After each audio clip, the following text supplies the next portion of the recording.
Bonjour à tous et bienvenue dans ce Humans in Motion. Merci à tous d'être là en direct pour nous accompagner pendant cette discussion d'une heure environ sur un sujet qui est essentiel, prendre soin de la santé mentale par le co-développement dans les entreprises, notamment via le conflit positif. Et donc merci à tous d'être là pour cette discussion qui devrait se terminer d'ici une heure. Donc, tout d'abord, petite précision avant de démarrer, et merci à tous de bien vouloir éteindre vos micros et caméras si c'est possible, si ce n'est pas déjà fait. Je crois que naturellement, ça le désactive, mais on ne sait jamais, histoire qu'il n'y ait pas un écho ou un bruit de fond lors des discussions qui vont avoir lieu pendant cette heure. Aujourd'hui, autour de la table sont regroupées donc 4 personnes plus moi et qui vont discuter de ce sujet, prendre soin de la santé mentale en entreprise par le co-développement. Donc je vais vous les présenter rapidement et je laisserai le soin à chacun et à chacune de peut-être dire quelques mots en plus lors de leur première prise de parole. Alors tout d'abord, nous avons Riyad Lebib, qui est docteur en neurosciences, mais également designer cognitif chez Humans Matter, accompagné de Amélie Follin, qui est Global Learning Partner chez AXA Partners. Et tu pourras peut-être nous expliquer un petit peu plus justement ce qu'est AXA Partners, Amélie, tout à l'heure. Sébastien Alain, également docteur en sciences de l'information et de la communication et docteur en sciences de l'éducation, qui est directeur de l'expérience utilisateur chez Humans Matter. Également, nous avons Aline Dumont, Head of External Communication chez AXA Partners, donc une collègue d'Amélie, et qui donc se joint à nous pour cette discussion. Et moi, donc Thibaut Mestralet, designer cognitif, j'aurai plutôt le rôle, je dirais, d'animateur, de faire en sorte que la parole soit distribuée et que les temps un petit peu d'échange respectent ce timing d'une heure qu'on s'est donné. Alors aujourd'hui, de quoi allons-nous parler pendant cette discussion? On va parler de plusieurs choses, de nombreux thèmes, je dirais, qui vont tourner autour du prendre soin de la santé mentale. Et si on devait essayer de donner 4 grands sujets qui vont être traités, on va tout d'abord parler de santé mentale. C'est important parce que déjà, ça va être crucial pour bien comprendre le sujet de prendre soin de la santé mentale, de comprendre donc qu'est-ce que c'est que la santé mentale, qu'est-ce qu'on entend par ce terme-là, pourquoi ce n'est pas forcément aussi ce que l'on pense et qu'il y a beaucoup de mythes un petit peu construits autour de ce terme de santé mentale et qui sont parfois nécessaires de déconstruire pour s'assurer qu'on parle de la même chose. Donc on abordera ce sujet en tout début. Suivant cela, on va traiter aussi le sujet du collectif. Qu'est-ce que c'est qu'un collectif? C'est quoi son rôle dans le maintien finalement d'une bonne santé mentale et notamment au travers du conflit socio-cognitif, et on reviendra sur cette notion plus particulièrement lors des discussions. On va parler évidemment de co-développement, donc quels sont les mécanismes de cette méthode qui vont permettre à l'individu comme au collectif de maintenir une bonne santé mentale, comment cela fonctionne, c'est quoi finalement le co-développement pour ceux qui ne le connaîtraient pas. Et nous terminons peut-être en parlant de WeSuccess, qui est donc une plateforme qui permet de faire du co-développement en ligne et donc en cherchant au travers d'un retour d'expérience utilisateur et d'éclairage peut-être sur cette expérience, à réfléchir à en quoi le design de cette plateforme et de cette expérience participe également à prendre soin de la santé mentale des participants et des participants eux-mêmes. Alors, sans plus tarder, je vous propose de démarrer, peut-être en commençant avec une question pour Riyad. Riyad, déjà, qui es-tu un peu plus en détail par rapport à ce que j'ai dit? Et peux-tu nous expliquer finalement, de ton point de vue et même de manière générale, qu'est-ce que c'est que la santé mentale et qu'est-ce que ça n'est pas? Bonjour Thibaut, bonjour à tout le monde. Je veux dire 2 mots sur qui je suis. Tu as pratiquement tout dit. Donc effectivement, docteur en neurosciences. Donc j'ai une vie de chercheur. Donc pendant 10 ans, je travaillais dans des laboratoires scientifiques publics et privés sur des sujets autour de la prise de décision. Maintenant, en fait, mon travail consiste à proposer des solutions opérationnelles aux professionnels de l'humain, que ce soit dans le domaine de la santé, dans le domaine de l'éducation ou alors dans le domaine du travail. Donc concrètement, j'essaye justement d'opérationnaliser un peu ces connaissances et puis de voir comment en faire des outils, des applications, des solutions. Et aujourd'hui, c'est très intéressant puisqu'on va parler d'une méthode et d'un outil. Et je laisserai effectivement le soin plus tard de présenter cet outil. Ce qui est intéressant sur le sujet de la santé, c'est le point suivant. En fait, quand on parle de santé, parfois de manière non consciente, on entend problème de santé. Et alors, accoler à ce terme mental pour que tous les voyants passent au rouge, qu'il y ait une panique. Alors, sans aller jusque-là, on voit vraiment en fait l'engouement qu'il y a eu sur le sujet de la santé mentale, notamment au niveau des médias. Alors, c'est un vrai sujet, effectivement. Par contre, ce qui est très intéressant, ça c'est mon côté chercheur, je remets ma casquette, il y a une étude parue cette année dans le journal The Lancet pour montrer que si certes, à l'issue de la crise de Covid notamment, on a eu un pic avec des personnes qui étaient en vraie souffrance par rapport à la santé mentale. En fait, les choses sont redevenues un peu normales. Cependant, il est intéressant que les entreprises se saisissent du sujet. Je reviens sur le terme de la santé. Si j'essaye de la comparer à une fonction biologique, en fait, ce qu'il faut comprendre, c'est que la santé, son rôle, c'est de maintenir en permanence des déséquilibres et des tensions dans notre corps. C'est un peu paradoxal parce que quand on pense que l'on est en bonne santé, on pense équilibre, on pense balance, etc. Mais non, en réalité, la santé est cette fonction qui permet justement à notre corps de gérer en permanence des déséquilibres et des tensions. Je prends l'exemple, par exemple, de notre température corporelle, qui certes est à 37 degrés, plutôt en équilibre, mais pour ce faire, en fait, il faut que notre corps, notre organisme puisse gérer effectivement des variations selon que l'on vit dans le désert du Ténéré ou alors dans la toundra sibérienne. On voit bien que les lois de la biologie ne sont pas les mêmes que les lois physiques, sinon notre corps, effectivement, enfin la température de notre corps serait peu ou prou celle de notre environnement. Au niveau de la sphère psychique et de la sphère mentale, il en va de même. Notre cerveau gère en permanence des tensions, des déséquilibres. Je vais prendre un exemple trivial que j'emprunte à Bernard Weber volontairement. Quand j'essaye de réfléchir à comment dire, ce qui se passe quand, par exemple, je pense à quelque chose, je veux dire quelque chose, je crois dire quelque chose et je dis quelque chose, on voit qu'il y a 4 étapes où on peut déjà poser, je dirais, des tensions et des déséquilibres possibles. Pensez aux fois, par exemple, où les mots ne vous sont pas venus. Pensez aux fois où, au contraire, ils vous sont venus après coup. Pensez aux fois où vous avez retenu effectivement vos mots. On voit que dans ces cas de figure où on n'a pas bien gérer les déséquilibres, alors la tension devient un peu trop forte et là, on peut parler véritablement de santé. Aussi, et puis pour peut-être permettre la transition sur la suite, ce qui est paradoxal dans le domaine, je dirais, de la santé mentale et pour gérer la bonne santé mentale, en fait, il faut quelque part favoriser la confrontation entre les individus. Alors, vous allez le voir, on ne parle pas de conflit à proprement parler, on parle de confrontation des idées, d'échange de points de vue, de perspectives, etc. Et ça ne doit pas se faire, je dirais, comme ça, from scratch. Il faut poser un cadre, il faut poser une entente entre un collectif particulier et il faut garantir effectivement les conditions d'une sécurité psychologique et d'un espace attentionnel pour que effectivement les interactions puissent être fructueuses. Et c'est très intéressant puisqu'aujourd'hui on va, je pense, voir une méthode et introduire un outil qui, de manière très concrète, permettent d'opérationnaliser ces éléments que j'ai expliqués un peu sur le plan théorique. Merci Riyad, merci pour ce premier éclairage avec de nombreux concepts qui ont été posés, je pense qu'ils reviendront au fur et à mesure des échanges. On parle de déséquilibre, on parle d'équilibre, de tension, de gestion de tout ça, de collectif et de confrontation, non pas des personnes mais des idées. Et peut-être pour rebondir sur ce que tu viens de dire là juste à la fin, sur cette notion de collectif et de l'importance d'organiser, ça m'évoque le sujet donc de cette santé mentale, mais au sein typiquement des entreprises, au sein des organisations.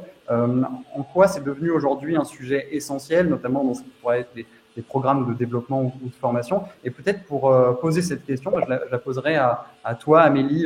Déjà, peut-être nous présenter qui tu es en quelques mots, et puis essayer d'apporter ton avis sur cette notion de santé mentale au sein des entreprises et au sein de toi, ce que tu peux faire jour après jour. Bonjour à tous, merci Thibaut. Comme Thibaut l'a introduit en début de session, donc je suis Amélie Follin, je suis Global Learning Partner au sein d'AXA Partner. Donc AXA Partner, c'est donc une entité d'AXA, donc une entité transversale qui est dédiée à la co-construction et à la distribution de solutions à nos partenaires notamment sur des solutions d'assurance et d'assistance. Donc, Global Learning Partner, en fait, mon rôle consiste à développer des programmes de formation pour notre organisation AXA Partner. Donc, c'est une entité internationale qui est présente dans une trentaine de pays avec plus de 9000 collaborateurs. Et comme beaucoup d'entreprises, le groupe AXA et AXA Partner, bien évidemment, on a pris à cœur cette question de la santé mentale depuis plusieurs années, notamment liés à des problèmes de stress, des problèmes de charge de travail ou encore des problèmes ou bien des difficultés liées à des organisations matricielles comme c'est le cas dans notre organisation. Et il est évident que la pandémie qu'on a tous vécue a aussi émergé et a accru ces questions sur la santé mentale, notamment avec maintenant le travail à distance qui est fortement accru dans notre organisation, aussi un travail plus hybride qui mixte des équipes à la fois sur site et des équipes à distance. Donc, il y a effectivement un ensemble d'initiatives qui sont déjà prises depuis plusieurs années et renforcées maintenant depuis quelques mois. Et en parallèle de ces initiatives, en effet, on a continué à développer des programmes de développement, des programmes de formation, notamment un que je vais probablement parler un peu plus au cours de cette session, un programme de leadership au sein d'AXA Partner qui s'appelle Connected Leader.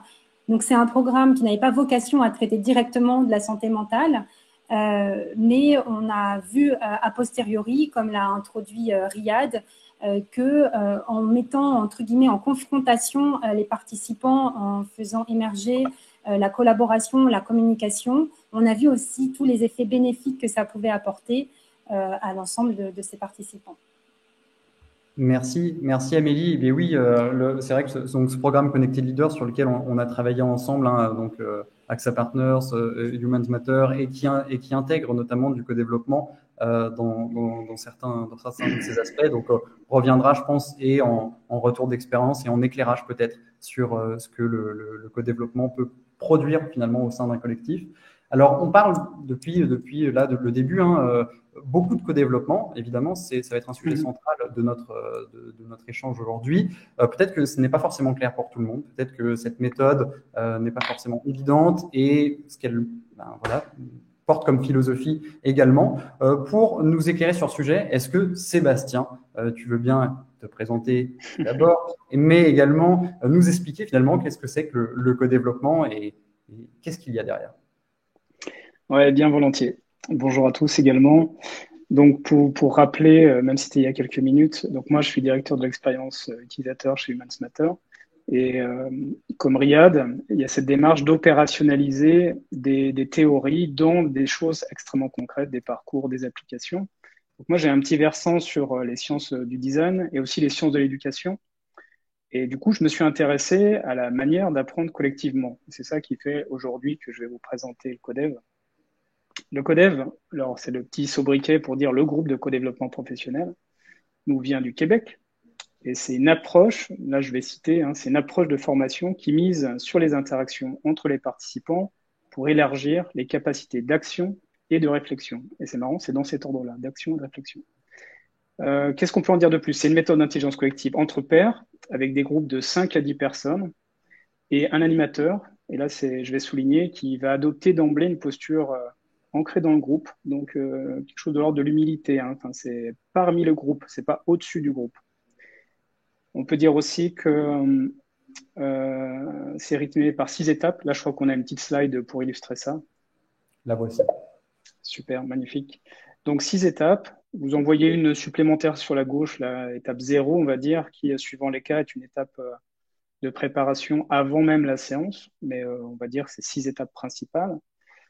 Donc, qui offre des échanges très structurés pour questionner, pour faire émerger des solutions. Donc là, c'est l'inverse d'une formation qui serait descendante. Ça émerge, des choses émergent entre participants. Donc ça offre aussi des prises de recul, autrement dit, un impact direct sur les actions qui vont suivre post-séance. Si on fait un peu d'historique, le Codev, ça a longtemps été pratiqué et essentiellement au début pratiqué en présentiel. Mais petit à petit, la pratique à distance, elle s'est développée, particulièrement depuis 5 ans, et évidemment encore plus depuis qu'on connaît nos épisodes Covid. Mais peut-être que là, on pourrait s'arrêter à l'idée que c'est la Covid qui aurait imposé un usage à distance pour poursuivre ce qui se pratiquait avant, c'est-à-dire bon, on continue exactement comme avant, sauf qu'on fait à distance. Nous, chez Humans Matter, on a plutôt constaté un besoin croissant d'apprendre collectivement et, et plus encore peut-être de prendre en charge collectivement en fait les questions de santé au travail. Et là, on a une convergence extrêmement intéressante entre le codev d'un côté et ce besoin de prendre en charge des situations de santé mentale. Donc voilà, ce qui expliquerait aussi l'explosion quelque part de l'usage du codev et de l'outil dont on parlera tout à l'heure. Merci Sébastien. Merci pour ce partage et peut-être cet éclairage pour ceux qui n'auraient pas forcément de vision sur ce qu'est le codev. Donc on va pouvoir peut-être en dire un peu plus et rentrer un peu plus encore dans le vif du sujet en poursuivant par un retour d'expérience peut-être sur le co-développement directement depuis le point de vue d'un participant. Et dans ce cas-là, je vais peut-être demander à toi, Aline, de te présenter et de nous partager ton retour d'expérience sur dans quel contexte tu as vécu finalement une séance de co-développement. Qu'est-ce que ça a été pour toi à la base? Qu'est-ce que tu attendais? Et qu'est-ce que finalement tu as pu en retirer? Quelles ont été tes attentes et quels étaient finalement aussi tes retours sur ce sujet? Donc, je te laisse la parole. Merci à toi Thibaut. Bonjour à tous et à toutes. Oui, merci de m'avoir invité du coup à témoigner en tant qu'utilisatrice et manager, donc utilisatrice, participante à cette formation au sein de mon entreprise. Donc moi, en effet, je suis manager chez AXA Partners. Je suis en charge d'un pôle de communication externe qui prend en charge des sujets comme la réputation, les relations presse, la communication externe, les réseaux sociaux. Et donc participante depuis le mois de septembre en fait à ce programme au sein de mon entreprise. Donc ce programme qui a été designé par Amélie et Humans Matter. Alors moi, à titre personnel, donc je suis on va dire, j'ai une expérience professionnelle qui commence à dater. Je donne pas mon âge, mais j'ai commencé à travailler.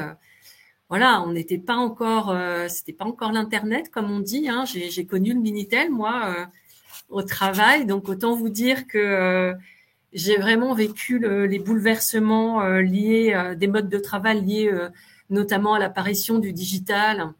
Et le côté et l'usage de l'email qui a quand même beaucoup explosé, on va dire, et qui a un petit peu bouleversé justement les manières dont on travaille aujourd'hui.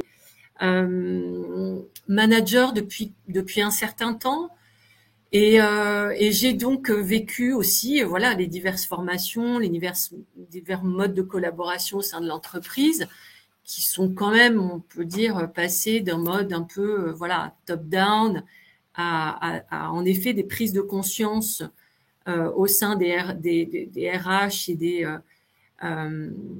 et des communautés de managers que il fallait un peu remettre tout ça en question pour générer beaucoup plus de collaboration et de bien-être des salariés tout simplement qui pouvaient parfois se sentir submergés par trop de mails, trop d'instantanéité et plus vraiment la capacité de gérer, on va dire, et son temps et ses tâches et son travail en fait.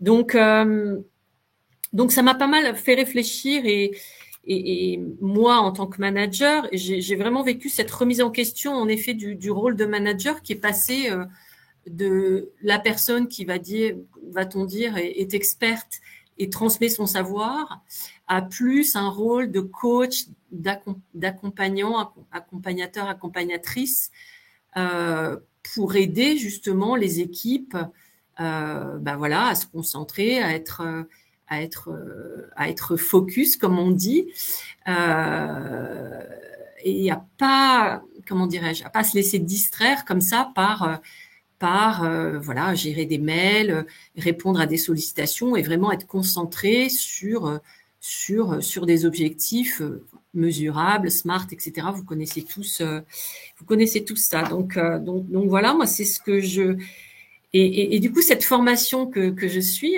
grâce à mon entreprise, à Humans Matter, vraiment me permet de constater que qu'il est vraiment temps en fait de replacer un petit peu l'humain, la collaboration et la réflexion au centre du débat et des réflexions de l'entreprise pour justement se reconcentrer sur voilà comment on travaille ensemble, comment on fournit de la valeur ensemble, comment on protège, on va dire aussi les collaborateurs pour qu'ils puissent donner le meilleur d'eux-mêmes, quoi, et qu'ils puissent voilà, repasser de la multisollicitation, de la solitude aussi qui a été générée par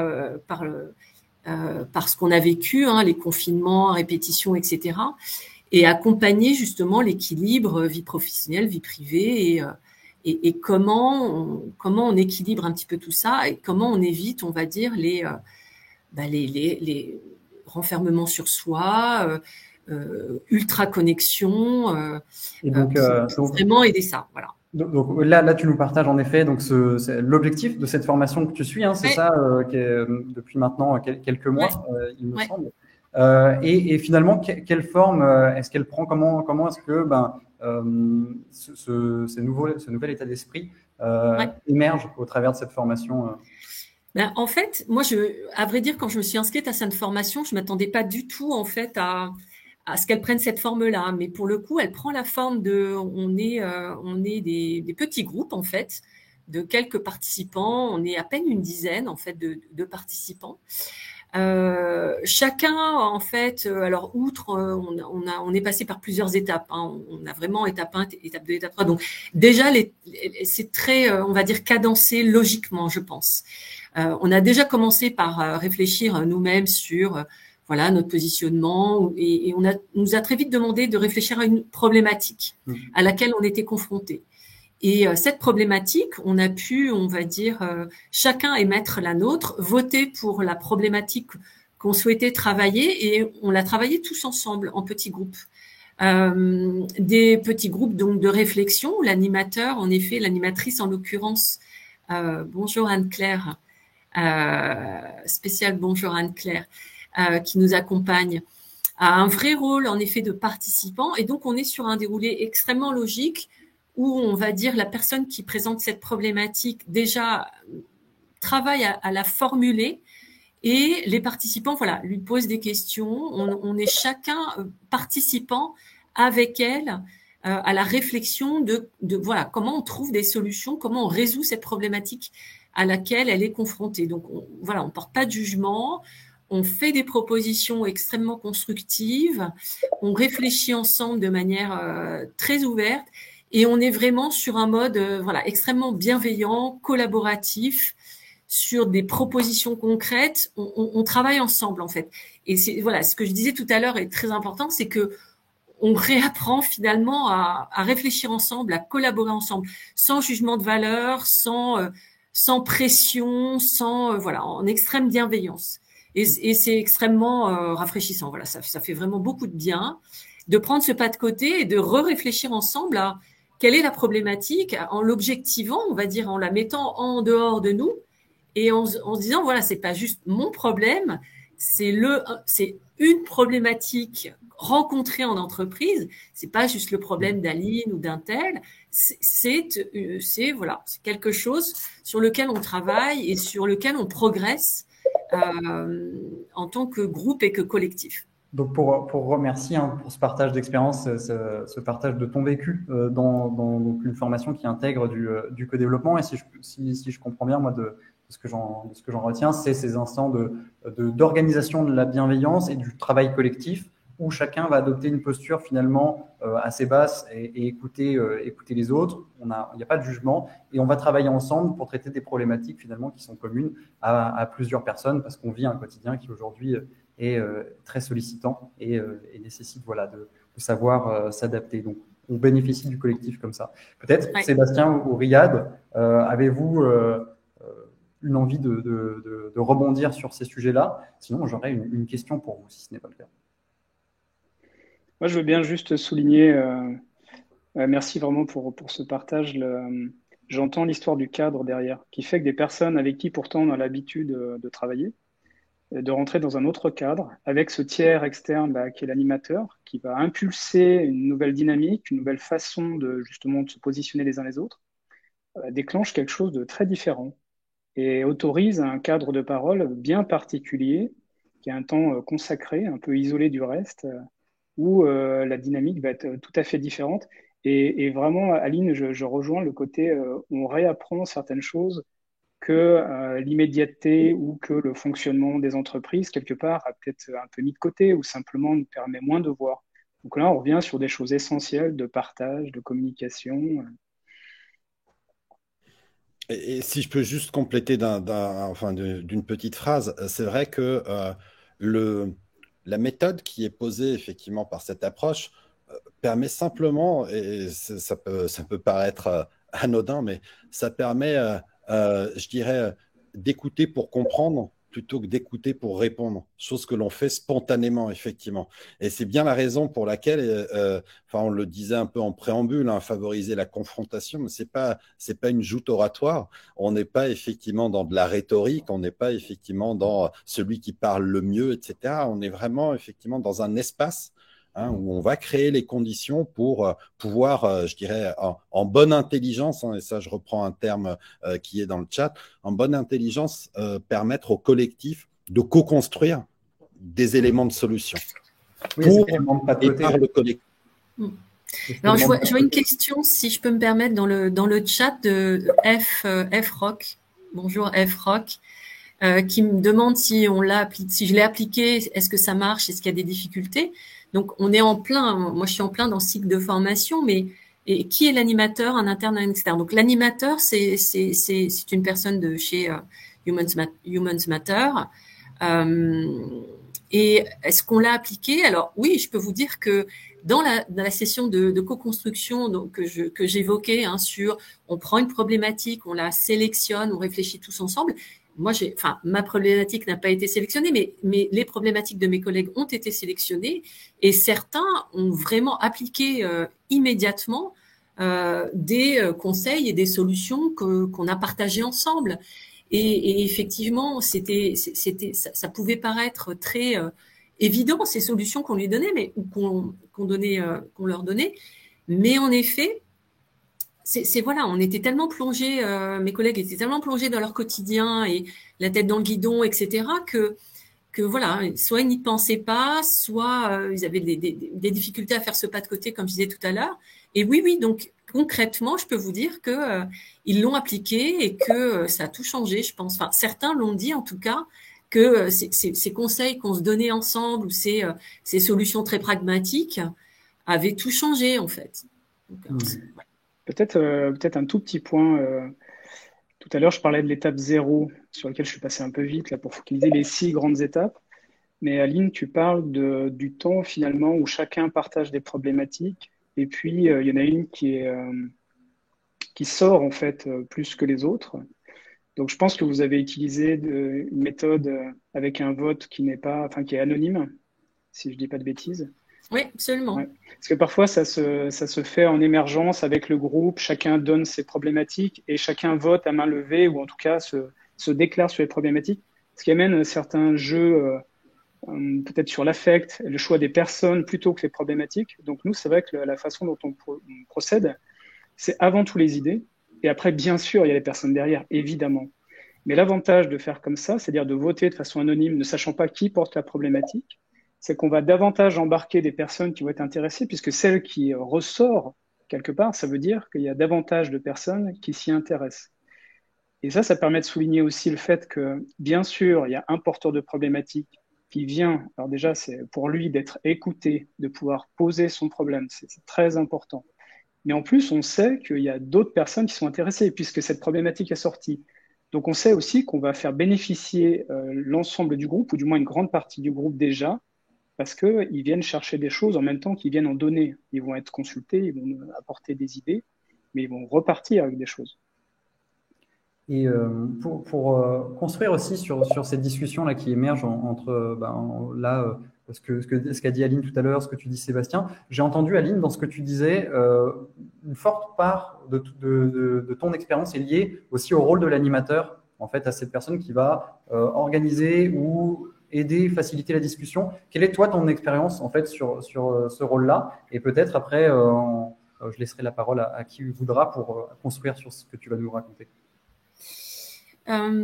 Oui, le rôle de l'animateur est extrêmement important parce que il va vraiment se placer au cœur du groupe en fait. Il va pas être au-dessus du groupe ou au-dessus des autres. Il va vraiment, comment dirais-je, être avec nous et pas le sachant et pas, on va dire, sur son piédestal ou avec ce rôle externe. C'est vraiment quelqu'un qui a également le rôle de facilitateur, qui nous force aussi à non seulement à vraiment aller au bout des problématiques qu'on rencontre, parce que je me suis quand même aperçue qu'on était tous au début de nos réflexions à s'approprier les problèmes comme étant peut-être intrinsèques à nous. Et elle nous a obligés, en l'occurrence, c'est une femme, à vraiment les sortir, à les objectiver, comme je disais tout à l'heure, pour vraiment les tirer jusqu'à la corde. Je m'explique. Voilà, on les a finalement, en réfléchissant à plusieurs reprises, elle nous aide à verbaliser, à bien comprendre et à aller vraiment chercher la problématique derrière la problématique. Et ça c'est extrêmement important. Et dans le processus de réflexion, elle nous oblige vraiment à ne pas porter de jugement, à ne pas réfléchir trop vite, on va dire. Il y a vraiment aussi ce rôle de cadencement, vraiment de respecter cet ordre logique, de s'écouter aussi. Et ça, pour le coup, c'est extrêmement important. Enfin, le côté ne pas aller tout de suite vers des solutions, mais vraiment écouter, prendre le temps de bien identifier les problématiques. Ça, je pense que voilà, ça fait toute la différence. Donc, il y a vraiment cette idée que l'animateur organise, facilite vers l'efficacité, c'est ce que j'entends, en tout cas, et en profondeur, c'est-à-dire va chercher à accueillir en profondeur, à pousser les gens à réfléchir à leurs problématiques et finalement à organiser aussi, dans ce que j'ai entendu, au travers des étapes, le conflit des idées, le conflit des perspectives. Peut-être en quelques mots sur cet aspect-là, Riyad ou Sébastien, sur cette organisation du conflit, pourquoi est-ce que ça pourrait être mal interprété et que finalement ça peut être bénéfique, ou en tout cas pour permettre de dépasser certains blocages qu'on peut avoir à retourner toujours sur les mêmes idées? En fait, c'est une idée, j'aimerais dire, vieille comme le monde. Hein. Le premier inspirateur justement de ce conflit, c'est Socrate. Je vais pas refaire l'histoire, mais lorsqu'il venait effectivement titiller les Athéniens en les poussant dans leur retranchement, dans leur raisonnement, ce n'était pas pour leur montrer qu'ils étaient plus intelligents qu'eux, c'était simplement pour les faire douter sur leurs croyances. D'accord, et donc leur permettre de faire ce petit pas de côté et aller chercher, acquérir de la connaissance.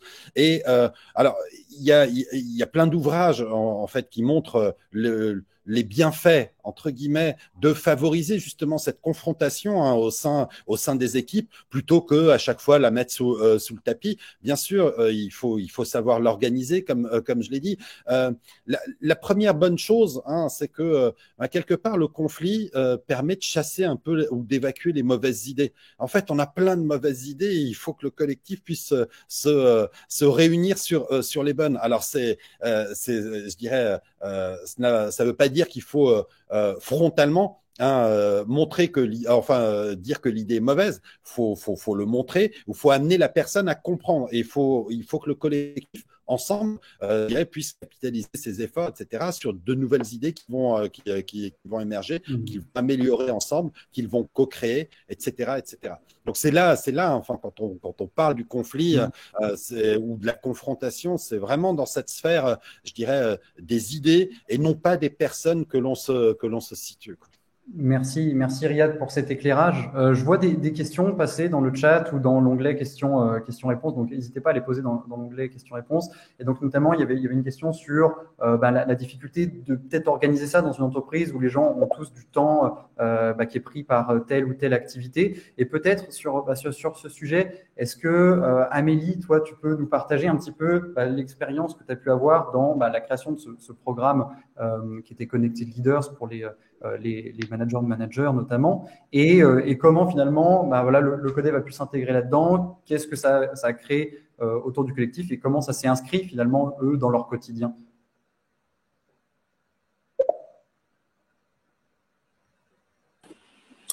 Merci Thibaut. Donc oui, en effet, dans ce programme leadership que j'ai introduit tout à l'heure, donc on l'a mis en place il y a environ 2 ans pour couvrir un ensemble de compétences leadership clés pour notre organisation. Et donc en effet, dans ce programme, il y avait en effet 5 cycles de formation et chaque cycle était dédié à une thématique particulière et l'une d'entre elles était donc dédiée à l'amélioration continue. Donc ce cycle notamment permettait aux participants de travailler sur justement des axes de réflexion, des axes de travail pour faire émerger l'amélioration continue dans leurs équipes avec une approche test and learn, avec aussi des notions autour des espaces attentionnels, comment favoriser un espace bienveillant comme on a pu en parler tout à l'heure, et aussi quelques principes de la méthodologie agile tels que les rétrospectives. Donc vraiment, au sein de ce cycle, les participants ont eu différents outils, différentes méthodes pour travailler sur l'amélioration continue. Et c'est donc dans ce cadre qu'on a introduit des séances de co-développement. Donc là, en effet, en termes de temps, d'espace-temps pour les participants, ils avaient des sessions organisées pendant ce programme de formation. Et donc, c'était l'occasion pour, comme on l'a dit juste avant, donc je renforce les messages qui ont été précédemment dit. Mais donc l'objectif, c'était que les participants puissent vraiment travailler ensemble autour d'une problématique qui aurait été votée de façon commune et pour partager ensemble des pistes de réflexion, des recommandations et vraiment renforcer ce sentiment de collectif, ce sentiment d'appartenance aussi à une communauté pour ces participants. Donc, on a vu, comme je disais en introduction, différents bénéfices, de ceux que je viens de parler maintenant. Et aussi, d'une certaine manière, ça a encouragé la posture un peu humble, authentique des leaders, puisque c'est un programme encore leadership. Donc, pour justement partager de manière plus bienveillante, plus transparente et d'avoir vraiment un espace dédié pour échanger ensemble. Merci Amélie. Je vois une question qui je pense, t'est adressée peut-être, ou en tout cas à laquelle tu pourras peut-être répondre, d'Agnieszka dans le chat, qui dit est-ce que cette méthode s'applique aussi bien à un groupe où tous les participants ont le même niveau, ou est-ce qu'il peut y avoir des hétérogénéités en termes de responsabilité? Toi, quelle a été ton expérience? C'est justement, je pense, une force de la méthode, je dirais, parce que finalement, on va tous participer à ces séances de co-développement avec notre propre expérience, notre passé, notre profil, et donc on va, peu importe finalement le niveau de seniorité que l'on peut avoir, on aura un regard sur la problématique identifiée qui sera différent, et c'est grâce à justement ce partage d'expérience, cet échange, qui va permettre aux autres, à la personne notamment qui est confrontée à cette problématique, d'avoir d'autres pistes de réflexion. Donc finalement, un groupe, je pense que là, la diversité est une force, on dirait, et là, clairement, c'est le cas dans ce type de séance. Je te rejoins complètement. Je voudrais juste ajouter que oui, même des niveaux hiérarchiques complètement différents sont une force. Par exemple, des codires qui font appel à des personnes, des collaborateurs qui peuvent être bien, bien plus bas dans l'échelle hiérarchique, sont souvent des valeurs extrêmement importantes pour se reconnecter à certains sujets, réaborder d'autres angles. Il y a peut-être juste un point d'attention à avoir quand justement des personnes ont des niveaux hiérarchiques différents et quand une personne serait sous la direction d'une autre.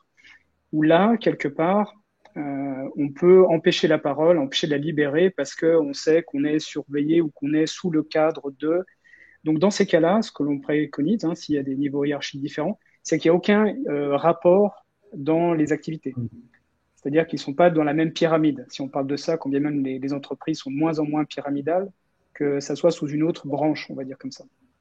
Et peut-être pour te garder là sous les feux de la rampe encore un instant, Sébastien, il y a des questions qui arrivent dans le chat sur notamment peut-être la mesure d'impact ou en tout cas la manière dont ça peut être vu du point de vue organisationnel, quel est l'impact de ces séances. Et même au-delà de ça, pour revenir sur le sujet de santé mentale, finalement, quel est le lien que toi, pourrais faire entre co-développement, santé mentale et la manière dont l'un va aider l'organisation à mettre en équilibre finalement l'autre. Ou alors c'est deux grosses questions. Celle du ROI quelque part, c'est-à-dire ok, mais c'est quoi les bénéfices? Alors quand même, là, on en a entendu déjà de la part d'Aline et d'Amélie. Bien sûr, après, c'est comment on mesure ça.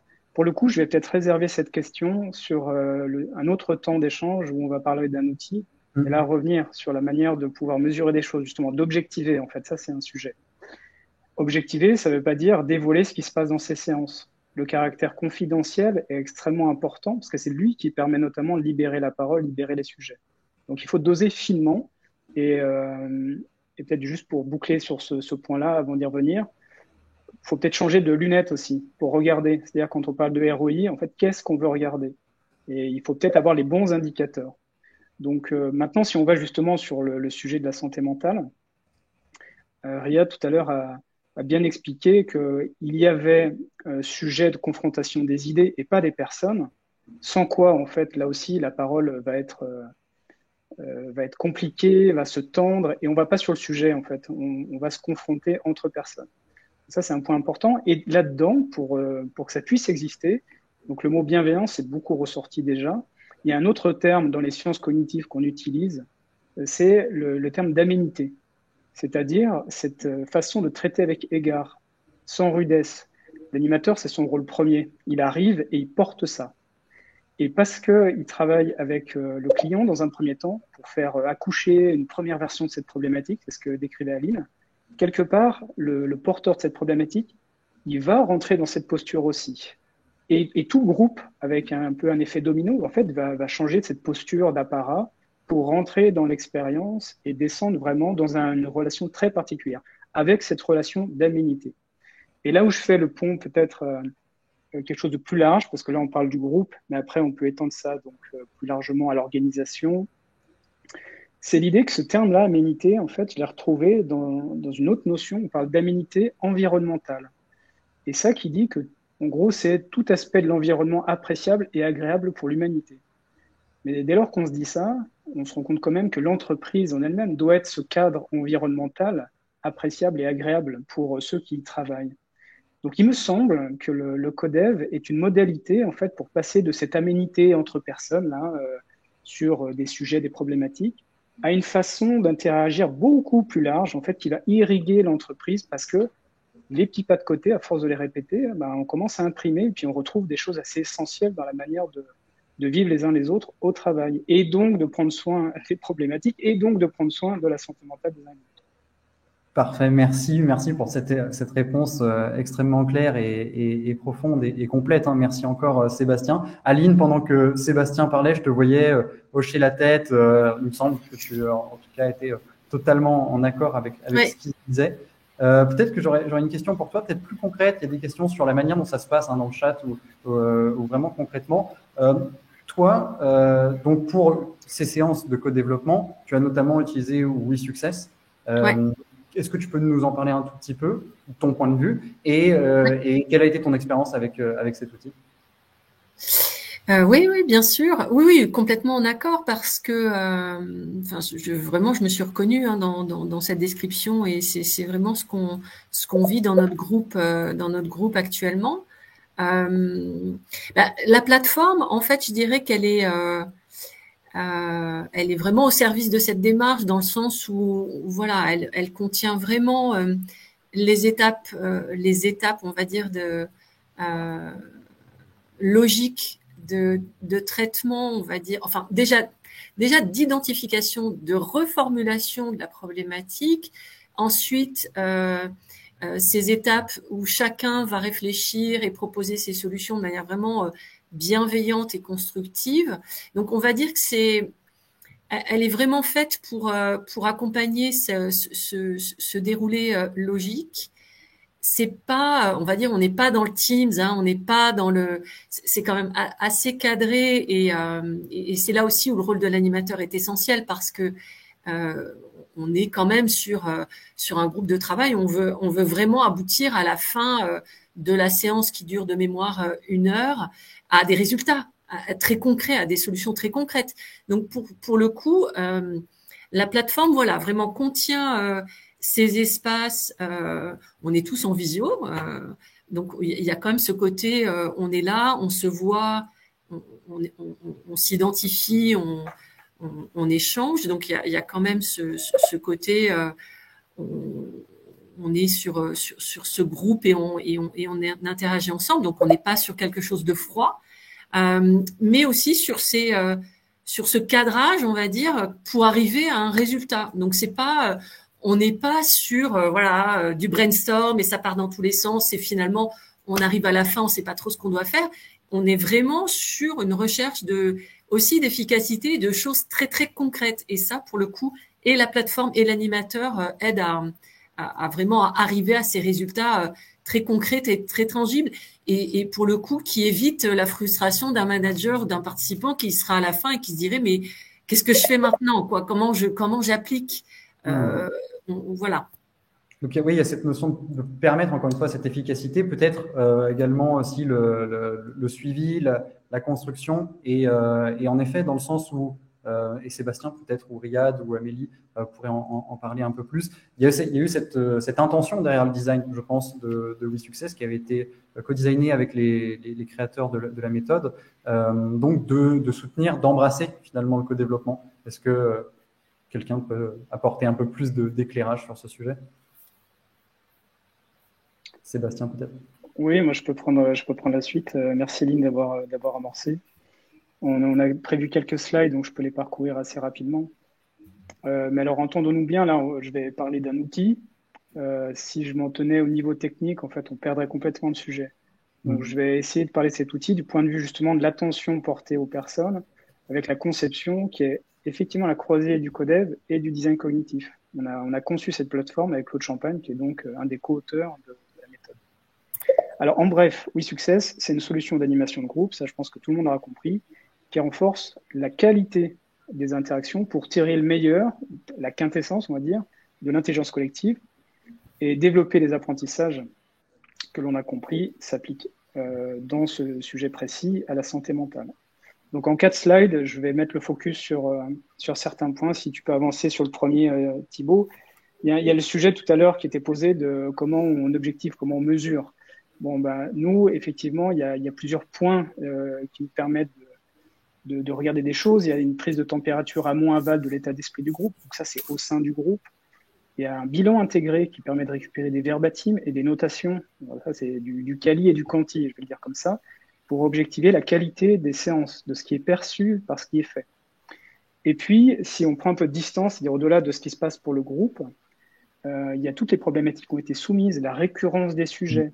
Et là-dessus, tout en gardant l'anonymat, toujours très important, on peut avoir une démarche, nous, qu'on appelle une démarche d'observatoire, où on regarde et on consolide en fait les différentes problématiques qui émergent pour comprendre ce qui se trame dans une organisation, pour analyser des signaux faibles, en fait, pour sentir ce qui est en train d'arriver, d'émerger, d'anticiper des choses. Et ça, toujours au service des personnes. On n'est pas en train de se dire c'est pour que ça remonte je ne sais où. C'est toujours pour le réinjecter dans les groupes de travail. Pour leur faire prendre du recul aussi, de constater la fréquence, l'importance d'un sujet.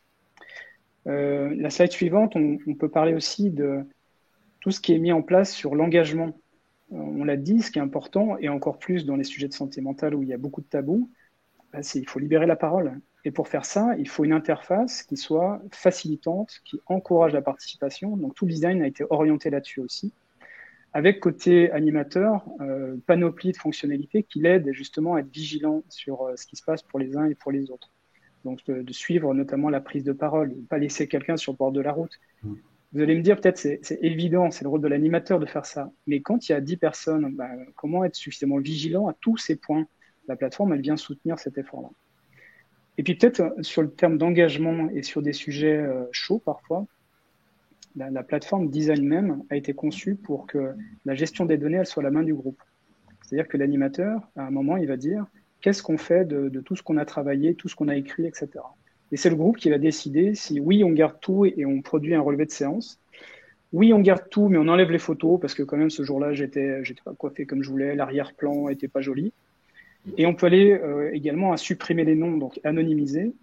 Et dans un cas extrême, on peut même supprimer l'intégralité de ce qui a été enregistré. Imaginons qu'un codir se réunisse, que les sujets sont très compliqués, on ne veut pas qu'il y ait de traces. Bon, on pourrait aller jusqu'à tout supprimer. Évidemment, l'idée, c'est plutôt de sortir avec un relevé de séance, un plan d'action, des plans d'action. On préserve au maximum. J'espère que je ne suis pas trop long, Thibaut. Troisième slide. Les apprentissages, donc les apprentissages de toute nature suivant la thématique, mais là dans notre cadre, l'apprentissage sur la façon d'être, la façon de résoudre des sujets liés à la santé mentale au travail. Donc bien sûr, ce qu'on a cherché à faire, c'est de favoriser le développement des personnes, du groupe, intelligence collective, et plus largement en fait des communautés, de l'organisation.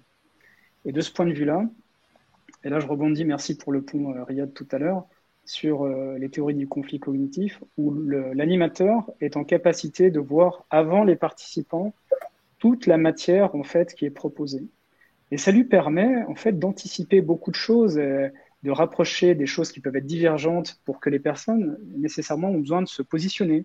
Il va falloir qu'elles fassent la part des choses, il va falloir qu'elles aient leur propre analyse. Ça provoque des choses d'un point de vue confrontation positive des idées. Et puis après, alors ça c'est suivant les dispositifs, parce que avant tout, je rappelle, il y a un sujet de confidentialité, on garde ce que le groupe se dit au sein du groupe, mais dans certaines logiques de déploiement, c'est pas encore cette slide, mais j'arrive tout de suite, Thibaut, dans certaines configurations, le pacte, le contrat, c'est de dire que le travail qui est fait en groupe, on le reverse à une communauté.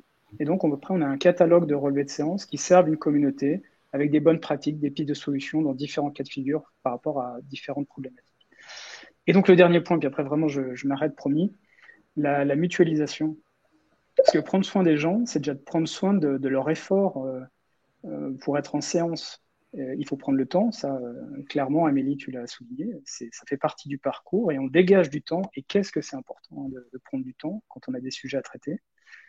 Pour autant, il ne faut pas que ça soit une charge. Donc, ce qui a été designé, c'est le fait que chacun des participants rédige un bout de quelque chose qui est mis dans le pot commun. Et particulièrement le client, qui est donc, c'est le nom de la méthode, dans la méthode, le porteur de la problématique, lui qui pourrait être submergé par la prise de notes, c'est-à-dire qu'en fait, il veut tout capter. Les questions, il veut les prendre en intégralité, toutes les propositions, il veut les écrire. En fait, là, elles sont toutes écrites par les participants, elles sont mises en commun. Et lui, qu'est-ce qu'il fait? Il est disponible. Il est disponible pour écouter. Donc, vous comprenez qu'on réduit la charge mentale parce qu'on la distribue et on augmente l'écoute. Donc, tout ça participe aussi à la relation au sein du groupe. Merci Sébastien. Merci, mais non, c'était extrêmement clair et concis avec le temps imparti. Merci de cet éclairage et je pense que ça répondait à quelques questions dans le chat que j'ai pas forcément fait remonter sur peut-être la différence entre le co-développement et donc là surtout la WeSuccess quand on le présente et une thérapie de groupe ou un groupe de parole. Peut-être il nous reste quelques minutes. Je vais garder deux minutes à la fin pour conclure. Mais Amélie, Aline. Vos impressions sur ces échanges? Est-ce qu'il y a des choses qui vous sont remontées, que vous aimeriez partager ou simplement voilà, un mot de la fin? Alors, c'est toujours difficile quand il y a deux personnes qui sont citées en même temps. Vas-y, Amélie, si tu veux. Je dirais juste qu'en effet, l'ensemble de nos échanges avec finalement des perspectives assez différentes, on arrive tous à cette conclusion que de l'efficacité et vraiment la pertinence de ce collectif dans une organisation pour justement favoriser la communication, la transparence. Donc voilà, avec différents regards, j'espère que voilà, vous avez tous maintenant une bonne idée du co-développement et de ce que ça peut apporter. Et Aline, en quelques mots? Oui, et côté manager, en effet, je dirais ça, on en a déjà parlé, mais je pense que l'importance justement du pas de côté, de pas laisser déjà de laisser participer tout le monde, de s'écouter et de pas laisser une idée sur le côté par rapport à une autre, et de vraiment laisser l'occasion à chacun de partager, d'objectiver. On en a aussi beaucoup parlé. Je pense que voilà, ça a l'air tout bête à dire, mais c'est quand même extrêmement essentiel. Et comme je le disais, moi, quand j'ai commencé ce cycle de formation, je m'attendais pas vraiment à travailler autant sur cette méthode et à ce que ce soit aussi révélateur. Mais pour le coup, voilà, je pense que quand on en vient à cette prise de conscience et à travailler là-dessus, ben, on est carrément sur la bonne voie de l'adaptation et de la reprise de pouvoir du collectif, on va dire, en entreprise, par rapport à trop d'individualisation qui pourrait être la conséquence néfaste de la digitalisation. Là, pour le coup, le digital et l'outil est vraiment super au service du collectif et de l'intelligence collective, en fait, qui est un terme un peu à la mode, mais qui, pour le coup, voilà, là, moi, enfin, personnellement, en tant qu'utilisatrice, c'est que je me sens vraiment, on va dire, bien outillée, bien équipée et comment dirais-je, en plein. Ouais, voilà. Merci Aline pour ce partage et je te citerai, j'ai vu dans le chat, je reprends une de tes phrases qui dit le temps passe vite dans les séances de développement, c'est vrai. En effet, j'ai dit que la séance durait 1 heure et demie, mais non, pas du tout. Les séances durent 2 heures, mais sincèrement, c'est tellement bien rythmé avec ces étapes que Sébastien a décrites que le temps passe extrêmement vite. Donc, et c'est le cas aussi ici pour nous là en Humans in Motion. Je regarde l'heure, on est déjà quasiment au bout de notre heure d'échange. C'est passé extrêmement vite. J'espère que on a pu éclairer, apporter des notions et des envies de découvrir un peu tout ça, de prendre soin de la santé mentale par le biais aussi du collectif et pas seulement de l'individu. C'est important. Alors pour vous proposer de poursuivre avec nous ces discussions, pas qu'on s'arrête ici. Alors, on aimerait vous proposer quelque chose, si vous le souhaitez, poursuivre cette approche sur la santé mentale, le rôle du collectif, ou des choses qui sont connexes, qu'on n'a pas forcément abordées, et tester aussi une séance de co-développement. Voilà, le faire autour d'une séance de co-développement, profiter de cette méthode dont on a parlé pour aborder ensemble ces sujets. On va organiser 3 séances de co-développement en janvier 2022. Elles seront animées via WeSuccess, dont on a parlé là tout à l'heure, donc ce sera aussi une occasion de découvrir cet outil. Et alors, donc, le nombre de places est limité, comme on le dit, les séances sont nécessairement en petits groupes, donc on va essayer d'en faire un maximum pour qu'un maximum de personnes puissent y participer. Et puis tout simplement pour que vous puissiez nous exprimer éventuellement votre intérêt à participer, on va vous faire, je vous envoie, voilà, à l'instant, ou Audrey le fait à ma place, un questionnaire simplement pour recueillir votre intérêt. Donc c'est tout simple, vous cliquez dessus, vous pouvez le remplir.